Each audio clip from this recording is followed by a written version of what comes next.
Okay, ladies and gentlemen, welcome to the show. This podcast you're listening to is truthchat.fun, and I'm your host, Joe Oriani. Now, what I'm going to do is something different.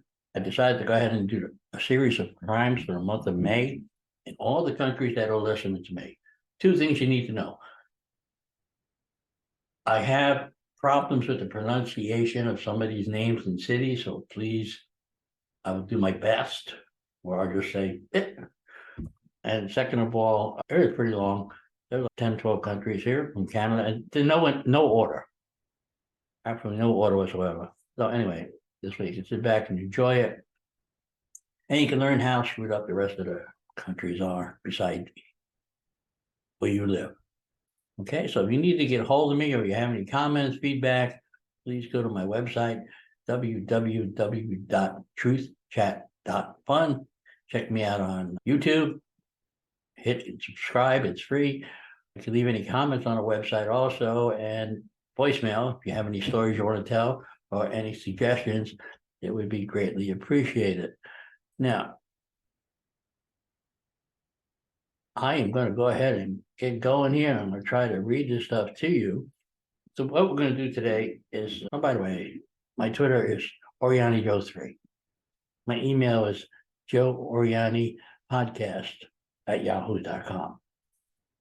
I'm going to try to read this stuff slow and carefully, because I had done a podcast 5 minutes ago, and in between that, I lost internet service, and I got to do it all over. All right, let's start with Canada. Quebec provincial police have arrested 2 people after an alleged road rage incident in Montreal suburb that left 2 others seriously injured Sunday morning. Police said they believe the 26-year-old driver of a sports utility truck intentionally struck a 3-wheeler motorcycle, injuring the 2 riders. The man was arrested for dangerous driving and causing bodily harm and assault with a weapon. The vehicle was considered a weapon. Police spokesman Catherine Bernard said later in the day a second man has also been arrested for dangerous driving related to the same incident.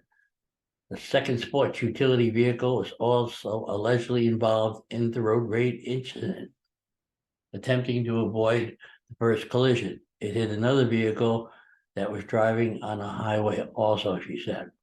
Bernard said the 2 men were traveling together in separate vehicles to the same place.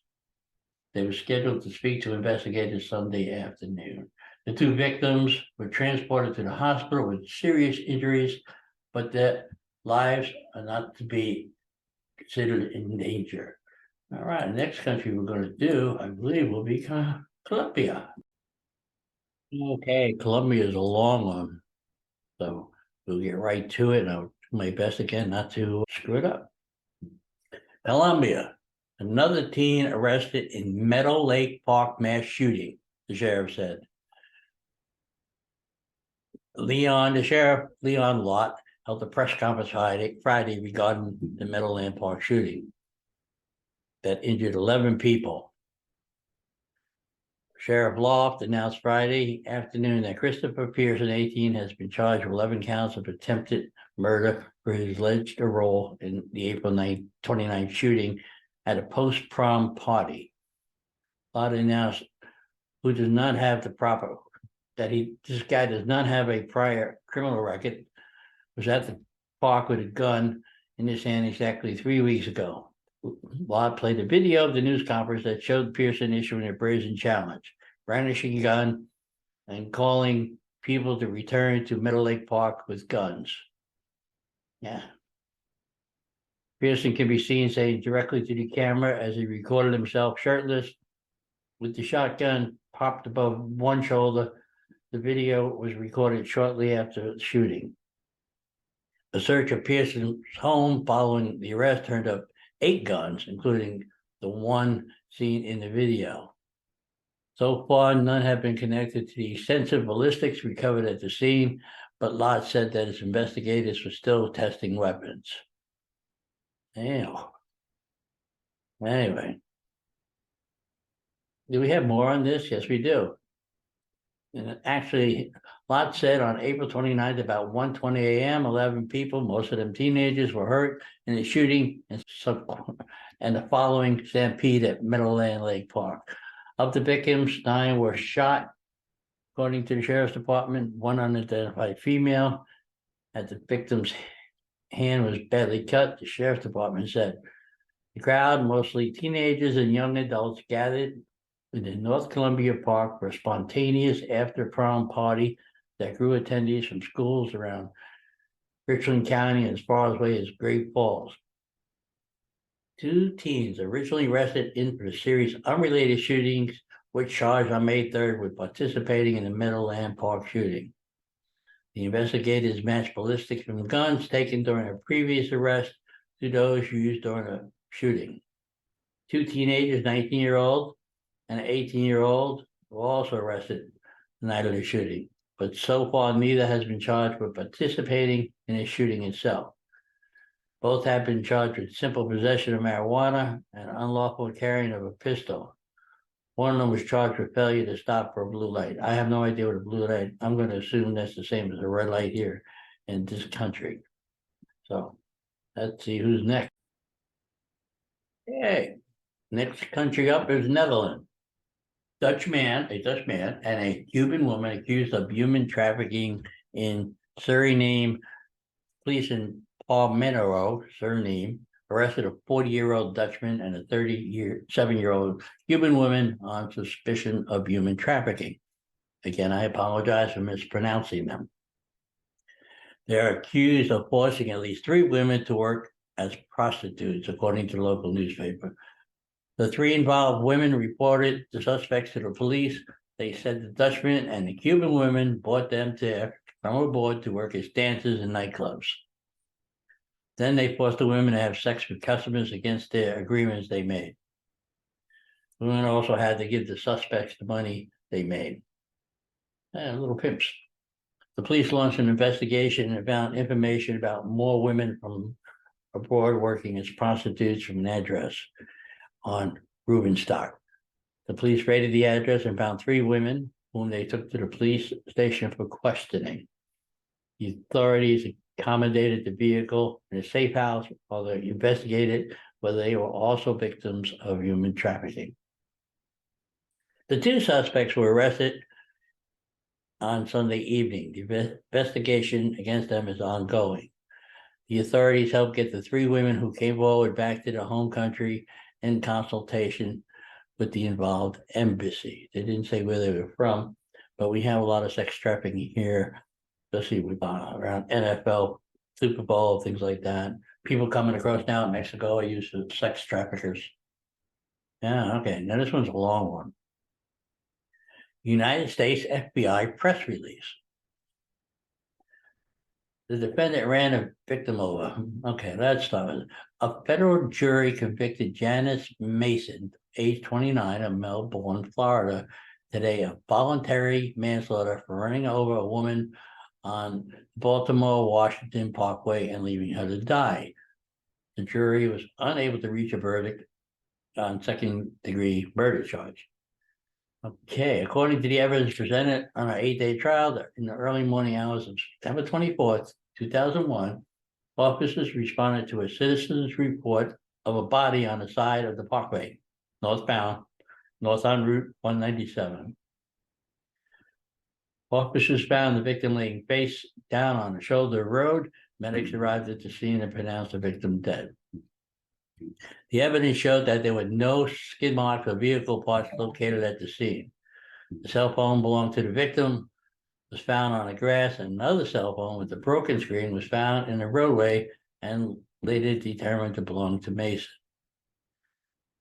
Okay, that's cool. They got that, but there was a testimony that later on November 24th, Mason contacted the police station and advised that she had lost the phone on a parkway after it had been thrown out of her vehicle. Lady, you're a big idiot than I thought. And she tracked the location to the criminal investigation. She then agreed to come to the station for an interview. Witness testified that Mason advised the detective that she was visiting from Florida and was staying at her mother's house in Washington, D.C. Mason falsely told the detective that she was driving back the victim and another woman back to Laurel, Maryland, in a black Nissan vehicle when the other woman started hitting Mason. Mason said she pulled over to the side of the highway and ordered them out of the road, then walked away. They walked away. The detective showed her phone and found it on the roadway, and she identified it as her phone. She also identified a photo of the victim as one of the people she was driving home. Now, before I continue with the story, there's one thing, abject lesson you must learn. Whether you're guilty or not, do not lie to me, please. Try not to make up a story that's so convoluted with different little things here. Just, if you're gonna lie to the police, keep it simple, stupid. Okay. Evidence was presented that on November 25th, 2021, the detective went to her mother's home and spoke with Mason and contained a written consent to seize and search the contents of her phone, which was returned to her, and to tow and examine a black Nissan vehicle parked behind the resident, which Mason confirmed was the vehicle she used to drive her friend's home. But the residents, the detective, did some detecting and noticed a black Ford parked down the street with the tags JANICE. Investigators subsequently determined that Mason had been driving the Ford on November 24th, not the Nissan. They went back to Mason's mother's residence to tow the Ford, which was found to have visible damage on the hood, front grille, and the passenger side of the running board. Oh, lady, you should have got rid of that damn car. As detailed in trial testimony on November 26, 2021, Mason had a second voluntary interview with investigators. He acknowledged that she was driving a black Ford on the morning of the 24th and advised investigators that it had just Mason and the victim in the car that day. The Ford was processed and searched by the FBI response team. A swab from the indented hood area was collected and sent to the FBI lab for DNA analysis and concluded that the DNA was from the victim.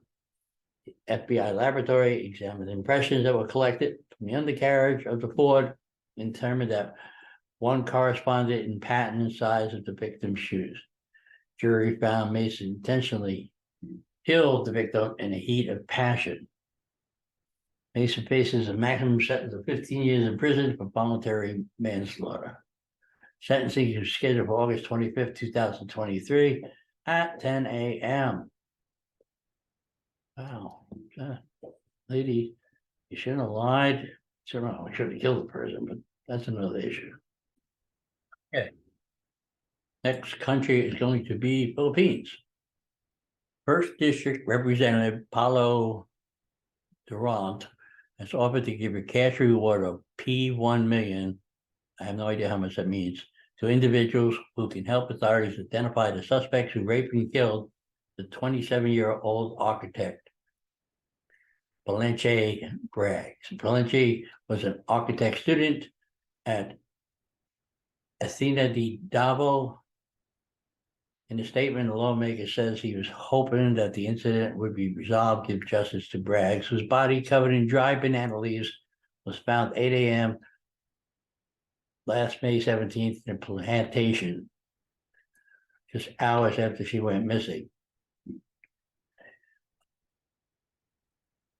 She struggled to give herself and her family a better future. Along with the family of Mrs. Bragg, I grieve her death, Durant said.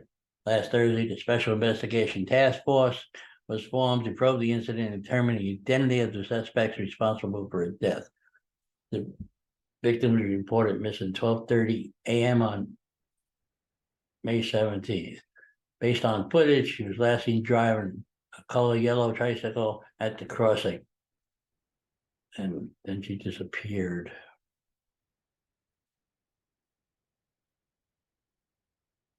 Okay, here we go. Now the next one is going to be Spain. This one's disgusting. The provincial court of Madrid will hear evidence from today, Tuesday, against a man and a woman accused of killing the former partner of one of the women with whom she had previous problems, inflicting 12 stab wounds on the victim in an incident that occurred in January 2021. The prosecutor's office requests its provisional conclusion, 24 years in prison for the victim's former partner, identified as 22 years, and 22 years for each of the other two defendants. In his indictment, the prosecutor reports that defendants went to the aforementioned street around 2 o'clock in the morning, where they met the victim. Once there, he adds, they started an argument with him, in the course of which, surprisingly, they stabbed him 12 times, one fatal, and the others with the intention of increasing his suffering. The defendants left that place, leaving the victim lying on the ground, although EES returned to seize the victim's mobile phone with the intention of hiding the communication they had with their ex-partner. The public ministry requests, in addition to the prison sentence, that the defendants compensate the children of the deceased with 100,000 euro each, and their parents with 30,000 euro each. Now, I think that's the way to go. You compensate everybody whose life you screwed up, especially children.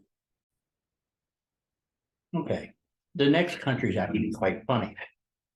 I searched high and low, the Russian Federation. I could find no articles of any kind of crimes. All they talk about is Ukraine. So their crimes and the mobs and all that are well hidden out of the public's view. So let's go on to New Zealand. Oh, by the way, for the person from Russian Federation, can you send me some information so I have it? New Zealand. Police have arrested and charged 2 men in their 20s for road rage. What is with road rage? Incident was a teenager girl was shot in Mount Albert, Auckland. Manhunt started after the 15-year-old girl was shot following a road rage incident on an Auckland motorway. Police been working to piece together the events of the late night incident, and on Tuesday, which ended when the vehicle and its rear window shattered by bullets stopped at St. Luke's petroleum station. Its occupants seeking refuge after being pursued 7 kilometers. Detective Senior Sergeant Martin Friend of Auckland City CIB said the 2 men aged 25 and 26 were arrested by detectives overnight, and they were due to appear in Auckland District Court today. The men had been jointly charged with wounding with reckless disregard and injuring with reckless disregard. The 25-year-old man has also been charged with unlawful possession of ammunition. Friend said the officers will continue to make inquiries into Tuesday's night incident. We cannot rule out no further arrest and charges being laid out as a result. The victim's family has been informed of the progress of the investigation and has been provided continued support as they recover from the ordeal. It is pleasing. It is pleasing. It is pleasing to see the progress in this investigation so far. We hope the news of the arrest will bring some reassurance to the Wilder community. The police reiterate we have no tolerance for this sort of incident that unfolded on Tuesday night. Friend said he acknowledged the public's response to the appeals this week, but we continue to ask those with information and continue contacting the police. They can call our 105 phone number, quoting the file number, the blah, blah, blah. Okay. Please confirm that hatchback Mazda Alexa has been recovered from the address. Pleasingly, I can confirm the vehicle of interest in this investigation, a Mazda, has been located and recovered, a friend said. That's good to know. They got the people locked up. Road rage. That's the second one in road rage. Road rage is a weird thing because I get pissed off at people and I just give them the finger. But we all get road rage. Traffic is crazy. But shoot at a 15-year-old girl? I don't think so. Anyway, next. Next country is going to be Brazil. Several cities north and east Brazil are suffering from serious unrest caused by marauding criminal gangs. For the third night, gang members set buses ablaze and carried out gun attacks on buildings in urban areas in the Rio Grande Norte state. The attackers are thought to be sparked by conditions in jails holding gang members. Brazilian government sent hundreds of federal securities to the region earlier this week. Justice and Security Minister Dino said hundreds more would be sent in the coming days as unrest continues. The state government has convened a crisis cabinet and asked the federal government for more support. The attacks are ordered from within the state's jails when gang members request for televisions, electrical visits are turned down. The newspaper outlet said, condition in Brazil's notoriously crowded jails had long been under scrutiny. In 2017, the government sent a penitentiary intervention task force to the Rio Grande following a riot that left at least 30 inmates dead. Some have said the task force routinely uses violent methods to bring prisoners under control.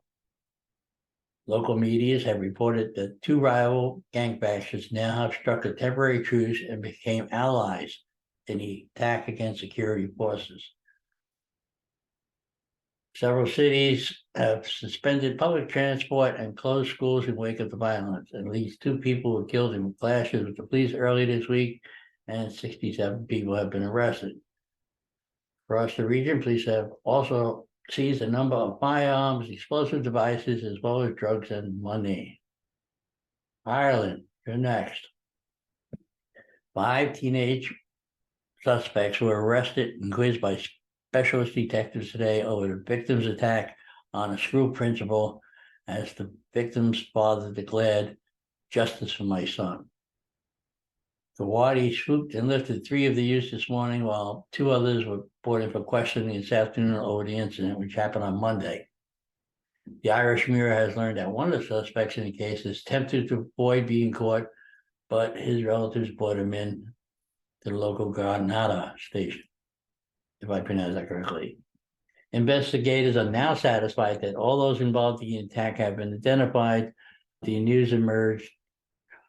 The 14-year-old was targeted by fellow school kids at Beaumont College Secondary School in Haven, in Navan. He suffered a number of facial injuries, including a number of broken teeth, and had to be treated at the hospital for his injuries. A clip of the incident was posted widely and shared on social media, as the incident has caused nationwide outrage. The Irish Mirror understands that the victims of the 2 5 suspects are being treated as more severe levels of assault. They are investigating as a potential hate crime. All suspects were arrested for the alleged offenses under Section 3 of the Non-Fatal Offenses Act person in 1999. 3 teens first arrested were released this morning. Speaking about the trio, the spokesman said a file would be referred in the first instance for consideration for admission to the juvenile division program.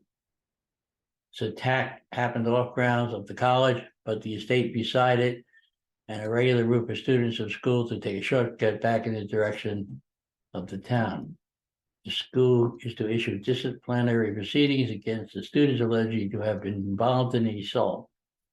It also put in measures to support pupils given a spotlight in the incident place in the school. The victims are all doing well considering the circumstances.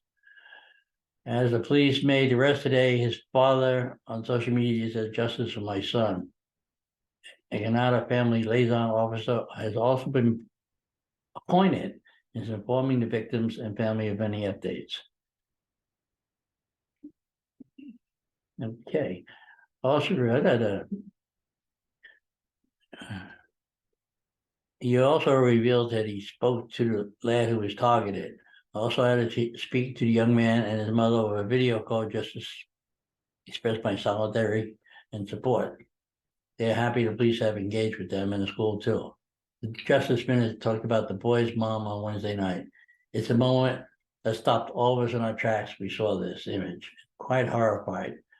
I think people in this country were horrified. I like to think that we have gotten a better place as a country.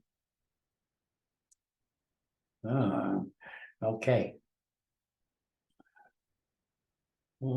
That's long ago. Let's go to Australia. Police say, I can't see the name, 22-year-old man was arrested at Peakhurst property in southern Sydney last week and was charged with murder. He has just been refused bail and will reappear at Downing Central Local Court on August 17th. The other man, a 33-year-old, was arrested on Wednesday after police traveled to Brisbane and executed a search warrant. He was arrested for an outstanding warrant, and the police have made an application for his extradition to NSW. Yeah, Ukraine. Haley Burke is believed to have been shot by a former partner, Jacob Chloe, on Coordination Day. Independent man accused of killing a woman on Coordination Day hostage shooting was on bail at the time. Of course, you let him out on bail and they attack everybody. Police watchdog investigation after court records revealed suspect in the killing of Haley Burke faced domestic abuse charges. Oh, man. The Independent Office of Police Conduct has launched investigations after it emerged that the man suspected of taking his ex-partner hostage and shooting her in the head and was known as the domestic abuse suspect who was on bail at the time of the attack. Mother of two, Burke, 36, was fatally injured in her home during the Coordination weekend and later died in the hospital. Jake Clark, 29, is believed to have held her at gunpoint and pulled the trigger during a standoff with police. It has now emerged that Chloe was facing several charges against Burke on bail. It was now emerged that Clark was facing several charges of violence against Burke and was on bail at the time of the attack. Court records show he has been charged with 2 counts of assault and 1 causing actually body harm in 3 separate incidents. On a hearing on April 26th, just in 2 weeks, he pleaded not guilty to charges and was subsequently released conditional bail in order not to contact Burke, where she lived, not to show up where she lived. And prosecutors also requested to be fitted with a GPS-enabled electronic device to allow police to monitor his whereabouts and keep him from entering the exclusion area. He was on bail. Lady was shot in the head. Man, even with a monitor. That's terrible. All right. So, all right, let's see what else we have. Oh, I like this one. Cops in Springfield, Colorado, wrote on Facebook that the attempt, what is this one here? This is a switcheroo. I like this one. DUI suspect in Colorado tried unsuccessfully to pin a rap on his dog. The police wrote on Facebook that the attempted switcheroo happened around 11:30 p.m. Saturday when officers pulled over the vehicle to a 55 and a 30. The driver attempted to switch places with his dog, who was in the passenger seat. As the police officer approached and watched the entire process, law enforcement officials said Sunday. A male party was then exited the vehicle, side of the vehicle, and said he was not driving, his dog was. Oh my God. So, ladies and gentlemen, that's it. There's one thing in common with all these road rage, we have it everywhere. There is no difference of crime being committed in any country because it's all the same. It's all the same issues, it's all the same problems, and they all need to be addressed.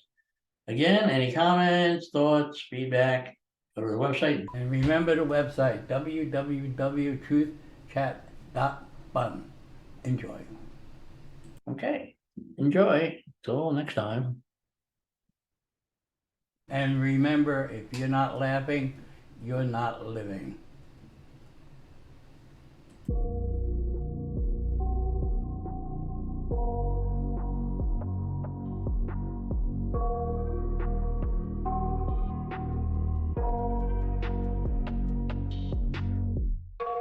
got nightmares in my head, I fear that the thoughts build up until I can't hear, that my mind fills up into a creature, and it haunts me somewhere much deeper. Anxiety, filling up every space, no privacy. And silently, it could build and build until you finally see, whoa, it's taking over, damn no closure, moving closer. No exposure, I just wanna be a loner. Some can't stay sober, looking over all their shoulders, like moving boulders just to get out of the home. It sucks, I've had enough, I don't wanna feel the stuck under the rug, all my problems that I shove. I got nightmares in my head, I fear that the thoughts build up until I can't hear, that my mind fills up into a creature, and it haunts me somewhere much deeper. I got nightmares in my head, I fear that the thoughts build up until I can't hear, that my mind fills up into a creature, and it haunts me somewhere much deeper. I've been feeling weird, I can't seem to focus good enough, nothing's really clear, sometimes it could be a little tough. I just need to feel like the end's in sight for me, but let's be really real, anxiety can foggy all this stuff. I've been feeling weird, I can't seem to focus good enough, nothing's really clear, sometimes it could be a little tough. I just need to feel like the end's in sight for me, but let's be really real, anxiety can foggy all this stuff. It sucks when you finally feel like giving up. Oh God, no luck, everything feels like you're sticky stuck. I'm lost, handcuffed to the bed where I sleep, don't give a fuck. Can't stop, unplug, feeling overwhelmed, I think I've had enough. Gotta find a way to get some energy, gotta find someone who's a good friend of me. I need purpose to make it all worth it, I'm still searching and I'm still learning. I want a life that's filled with memories, not a life with regret and frenemies. I need focus to keep me from hopeless psychosis if I keep moping.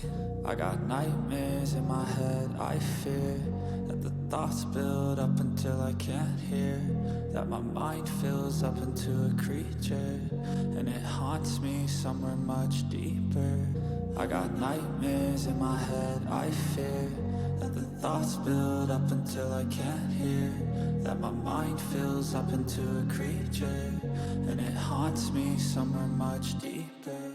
I've been feeling weird, I can't seem to focus good enough, nothing's really clear, sometimes it could be a little tough. I just need to feel like the end's in sight for me, but let's be really real, anxiety can foggy all this stuff. I've been feeling weird, I can't seem to focus good enough, nothing's really clear, sometimes it could be a little tough. I just need to feel like the end's in sight for me, but let's be really real, anxiety can foggy all this stuff.